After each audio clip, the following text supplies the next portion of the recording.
제가 맡은 주제는 페리페럴 아테리얼 디지즈인데 특히 이제 로우 익스트리미티 아테리얼 디지즈와 카로티드 디지즈에 대한 내용을 일부 다루도록 하겠습니다. 카로티드는 아마 뒤에 두 번째 세션에 신경과 교수님께서 세컨더리 프리벤션에 대한 내용을 하기 때문에 저는 주로 이제 프라이머리 프리벤션에 대한 내용 간략히 요약을 해드리도록 하겠습니다. 페리페럴 아테리얼 디지즈에서 안티 스트롬보틱 테라피의 목표는 뭐 다리 자체 림 이벤트도 물론 중요하겠지만 궁극적으로는 모든 카디오바스쿨라 이벤트를 감소하고 스트롬보틱 컴플리케이션을 줄이는 것에 목적이 있다고 하겠습니다. 하지만 그동안 관상동맥 질환에 있어서 다양한 랜덤 트라이얼들, 대규모 연구들이 진행됐던 거하고 비교해 봤을 때 사실은 페리페럴 아테리얼 디지즈에 아주 데디케이트된 랜덤 트라이얼은 사실 뭐 많지 않은 게 현실입니다.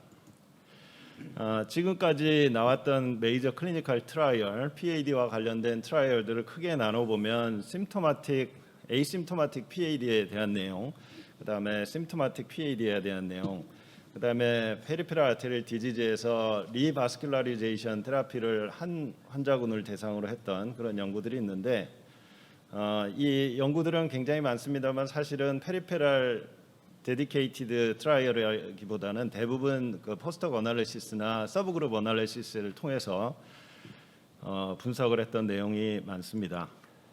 먼저 하나하나 살펴보면 일단 리바스큘라리제이션을 시행하지 않은 스테이블 PAD 환자에서 싱글 안티플레이트릿 테라피에 대한 스터디가 뭐가 있었는지 살펴보겠습니다.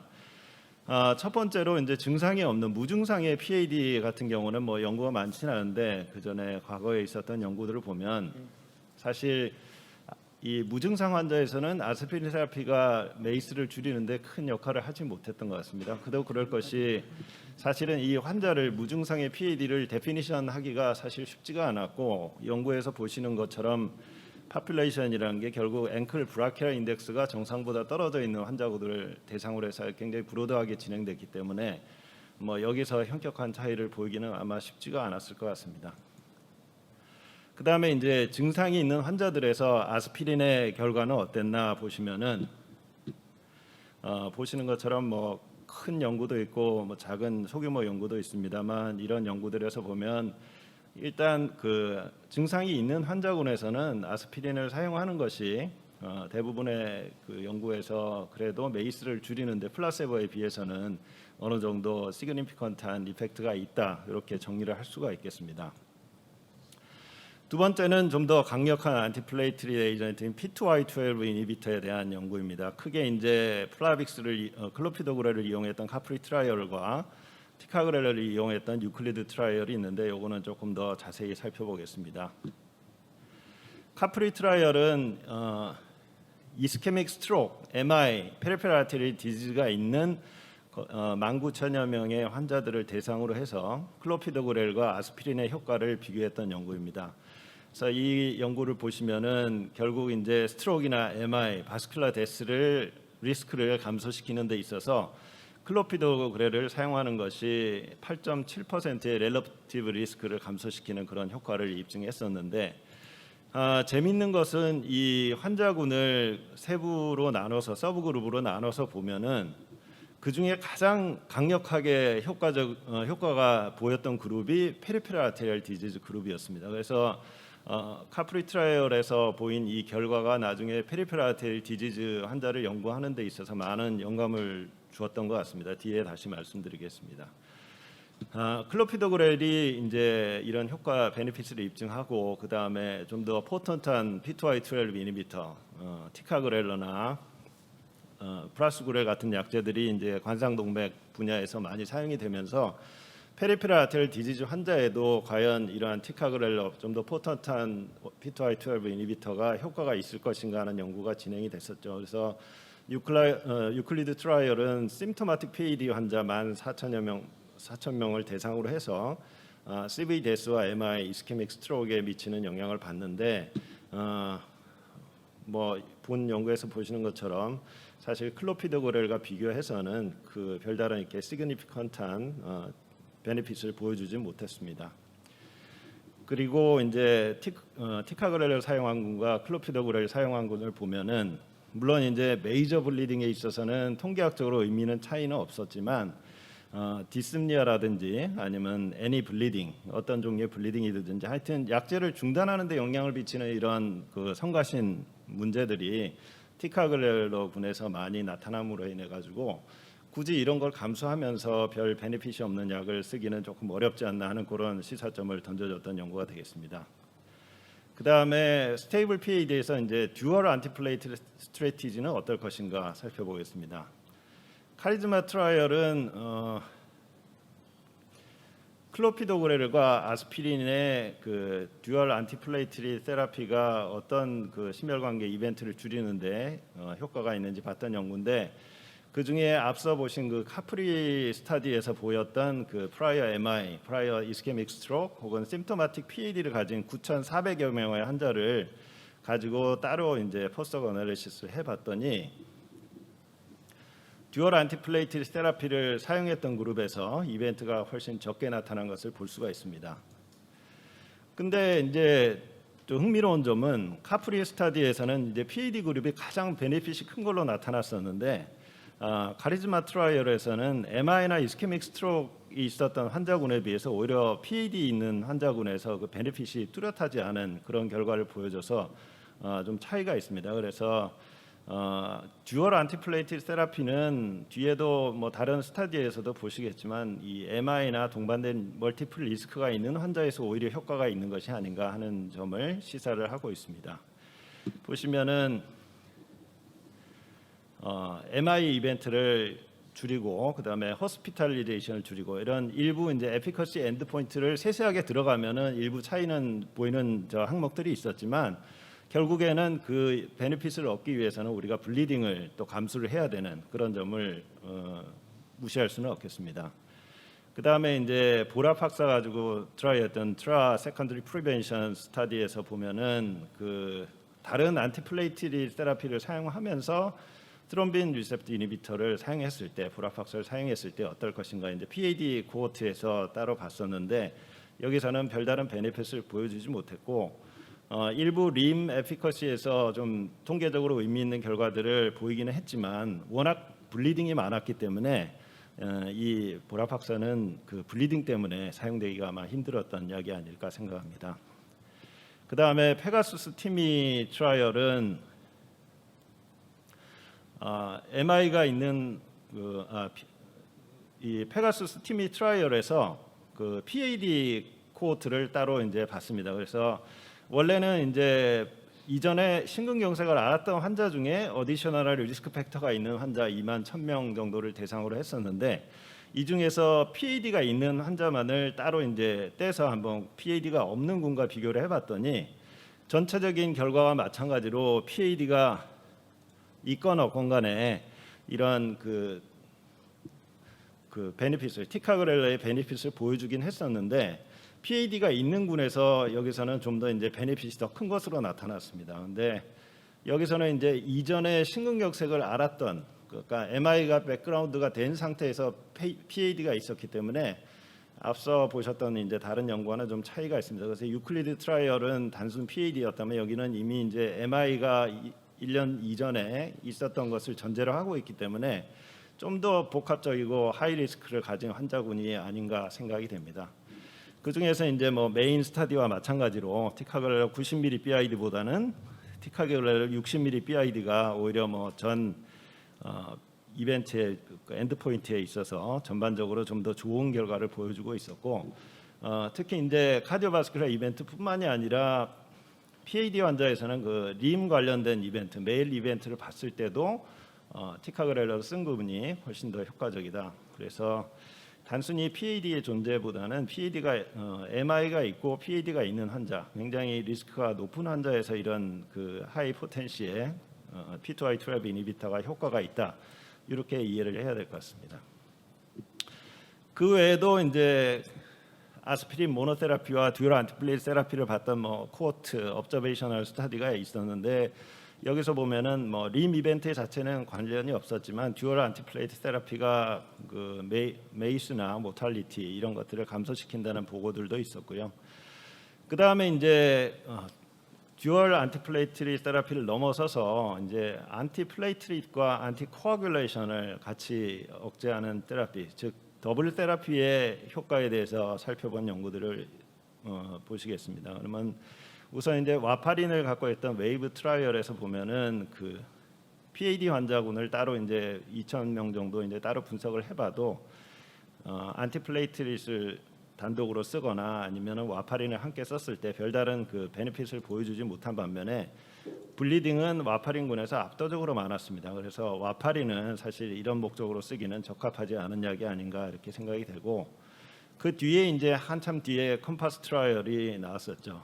컴파스 트라이얼은 크로닉한 CAD나 PAD를 갖고 있는 환자 27,000여 명을 대상으로 해가지고 노악인 리바록사반 2.5mg BID와 아스피린을 같이 쓰는 레지멘과 아니면은 리바록사반 5mg BID 레지멘, 그 다음에 아스피린만 쓰는 레지멘을 세 가지를 비교를 해봤습니다. 그래서 물론 이제 그 에이트리얼 피브릴레이션 환자에서 스트로크 프리벤션으로 목적으로 쓰는 리바록사반 용량인 20ml 혹은 15ml에 비해서는 이제 터무니없이 낮은 용량이라서 이 스타디가 그 용량의 선정 때문에 컨트로버셜한 그런 논쟁이 일어나곤 하지만 어찌됐건 간에 이런 적은 용량의 노악을 애드하는 것이 어떤 효과가 있는지 크로닉 CAD, PAD 환자에서 분석을 했었고, 이 중에서 이제 크로닉 PAD가 있는 환자들을 살펴봤을 때 스트로크, MI, 카디오바스큘러 데스를 감소시키는 데 있어서 아스피린 단독 사용군에 비해서 리바록사반 2.5mg BID와 아스피린의 병용요법을 사용하는 것이 이런 리스크를 감소시킬 수 있는 것을 확인하였고, 뿐만 아니라 메이저 앰푸테이션을 포함한 림 이벤트를 감소시키는 데 있어서도 이런 더블 세라피 레지멘이 그 도움이 된다는 것을 입증한 바 있습니다. 블리딩은 이제 뭐 당연히 증가할 수밖에 없겠죠. 물론 이제 페이탈 블리딩은 차이가 없다고 돼 있지만 그 외에 이제 메이저 블리딩을 봤을 때 이제 역시 이제 병용요법을 사용하는 것이 병용요법을 사용하거나 아니면 리바록사반 5mg BID를 사용하는 것이 아스피린 단독 사용군에 비해서는 확실히 블리딩을 많이 증가시키는 것 같습니다. 그래서 이런 블리딩 이벤트와 카디오바스큘러 이벤트를 이제 통합한 넷 클리니컬 베네핏을 봤을 때 결국 이제 2.5mg BID와 아스피린 병용요법을 사용하는 것이 아스피린 단독 사용군에 비해서는 이런 넷 클리니컬 베네핏을 임프루브 시키는데 효과가 있다는 결과를 보여줬었죠. 그 다음에는 이제 그 크로닉 PAD 환자 이외에 리바스큘라리제이션을 시행하는 환자들, 수술이 됐던 인터벤션이 됐던 리바스큘라리제이션을 시행했던 환자에서 안티플레이트릿 스트래티지가 어떤지를 살펴보겠습니다. 미러 스타디는 사실 굉장히 소규모 연구입니다. 그래서 펜팝 그 페모럴 팜니티알 PAD를 가진 환자에서 엔도바스큘라 세라피를 하고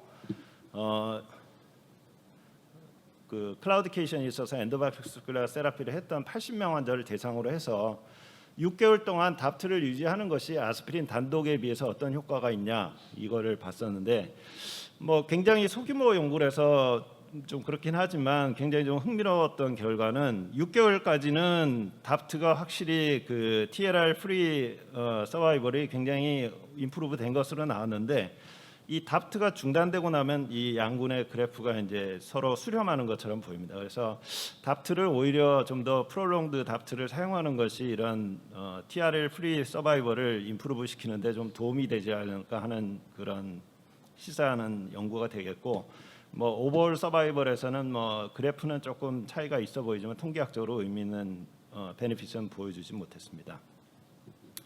그 다음에 뭐 대규모 레지스트리에서도 답트의 사용이 이런 인터벤션을 했던 로어 익스트리미티 아테리얼 디지즈 환자에서 도움이 된다는 그런 보고가 있었고, 특히 그 중에서는 그 클라우디케이션 환자보다는 CLI 환자, 크리티컬리 미스케미아를 가진 환자에서 답트의 사용이 아스피린을 단독 사용하는 것보다는 이런 서바이벌을 임프루브 시키는데 효과가 있다, 이렇게 레지스트리 데이터가 있습니다. 하지만 뭐 환자 수는 5만 명이 넘는 아주 대규모 연구이긴 하지만 이 답트와 아스피린을 구별하는 기준점이 퇴원할 때 환자가 답트를 유지했냐 아스피린을 단독으로 사용했나였고, 답트를 얼마나 유지했는지, 뭐 블리딩에 대한 그 에피커시는 어떤지 전혀 이게 이 레지스트리 데이터 가지고 전혀 분석이 되질 않아서 이것만 갖고 뭐 단정적인 결론을 내리긴 좀 힘들 것 같습니다.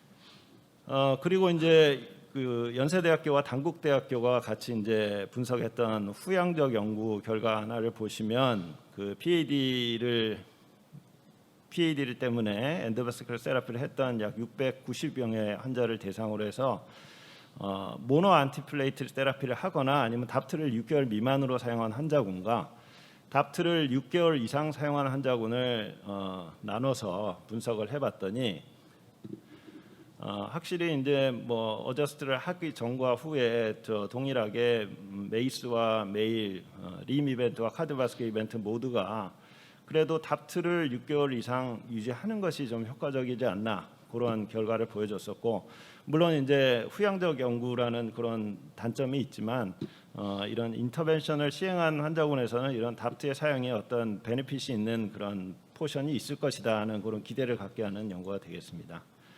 그 외에 이제 뭐 연구들이 몇 개 있습니다만 그 아까 보여드린 그 미러 트라이얼이 비교적 이제 잘 진행된 연구였고 이제 소규모긴 했지만 이 인터벤션 분야에서는 사실 답트에 대한 연구가 그렇게 많지는 않습니다. 그리고 주로는 이제 일본 그룹에서 소규모로 진행됐던 실로스타졸과 아스피린의 병용요법에서 리스테노시스를 좀 줄인다든지 하는 그런 효과를 보여준 연구만 있을 뿐이고요.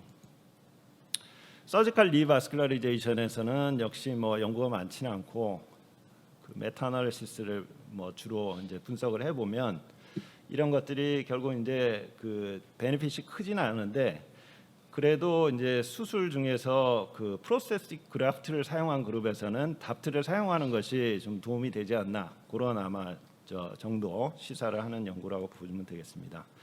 그리고 이제 리바스큘러리제이션 하고 나서 이제 안티코아귤레이션과 안티 플레이트리 테라피를 함께 사용하는 더블 테라피는 어떤가 살펴보면 보시는 것처럼 이제 주로 이제 수술과 관련된 그런 연구들이 크고 작은 연구들이 있습니다. 그래서 여기서도 보면은 앞서 답트 같은 경우에 프로스테틱 그래프트를 사용한 데서 조금 베네핏이 있는 것처럼 보였다면은 베인 그래프트를 사용한 경우에는 안티코아귤레이션을 사용하는 것이 조금 더 효과적이지 않나 하는 정도를 시사하는 것 같습니다.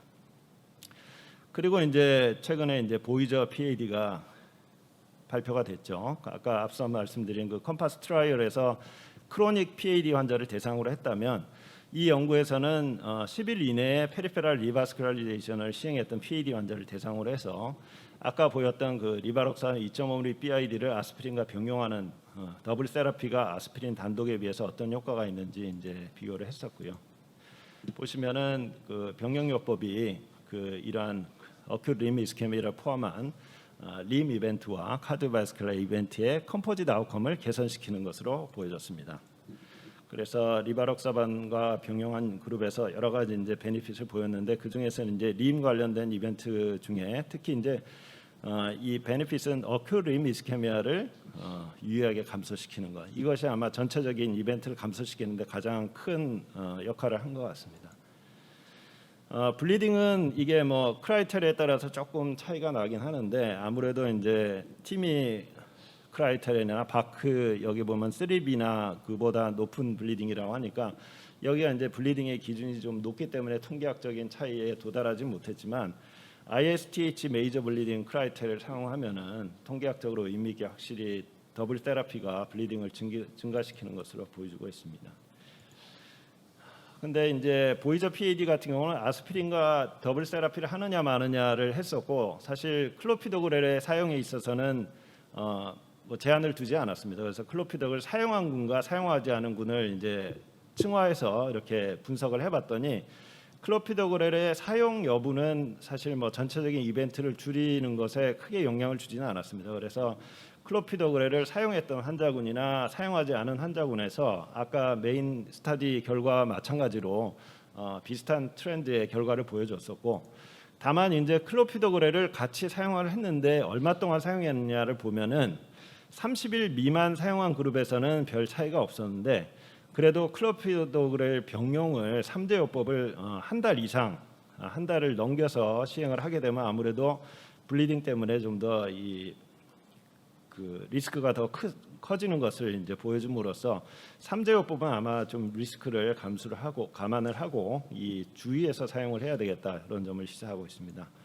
그래서 현재 가이드라인은 지금 말씀드린 것처럼 아주 뭐 데디케이티드 랜덤 트라이얼이 많지가 않기 때문에 가이드라인도 되게 두루뭉실하고 뭐 서사이어티마다 조금씩 차이가 있는데 일반적으로 증상이 없는 거는 아까 말씀드린 대로 뭐 특별한 레커멘데이션을 하지 않고 있고요. 증상이 있는 경우에 대개 이제 단독요법의 안티플레이트리 테라피를 권장을 하고 있고 리바스큘라리제이션 한 경우에 이제 답트를 일정 기간 이제 사용할 것을 권장을 하고 있습니다. 그리고 앞서 보여드린 컴파스 트라이얼이나 보이저 트라이얼 결과가 나온 이후에 발표됐던 여러 가지 이제 서사이어티의 가이드라인을 보면은 이러한 병용요법 더블 테라피가 여러 가지 가이드라인에 같이 이제 코퍼레이션 되면서 이런 것들이 나중에는 이제 가이드라인의 메인 가이드라인에도 아마 인코퍼레이션 되지 않을까 생각합니다. 경동맥에 관해서는 간단하게만 살펴보면 현재 가이드라인은 무증상 환자에서는 ESC AHA 가이드라인 0이 아스피린 단독요법을 권장을 하고 있고 그 다음에 심토마틱 CAD 같은 경우는 단독요법을 사용을 하되 그 레지멘 자체가 아스피린인 것도 있고 클로피도그레를 권장하는 경우도 있고 아니면은 그 디피리다몰과 이제 병용요법을 권장하는 서사이어티도 있습니다.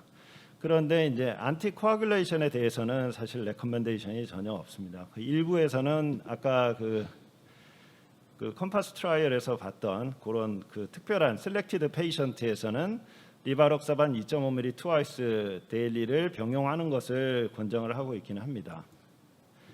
근데 이 컴파스 트라이얼의 결과를 이제 따로 이제 분석한 것을 보면은 스트로크 이벤트에 있어서 이스케믹 스트로크는 확실히 그 리바록사반을 함께 사용하는 것이 효과가 있는 것처럼 나오는데 헤모리직 스트로크는 여기서 오히려 이제 증가시키는 것으로 보입니다. 그래서 이스케믹 스트로크 자체, 카로티드 아테리얼 디지즈 자체에 의한 스트로크 자체가 이스케믹 혹은 언서튼 타입일 수도 있고 헤모리직 타입의 스트로크도 있기 때문에 이게 상당히 이제 헤테로지너스한 그룹을 하나로 묶어서 보기가 상당히 힘들 것 같습니다. 이 부분은 아마 뒤에 세션 두 번째 세션에서 신경과 교수님께서 아마 다시 정리를 해주실 것 같고요.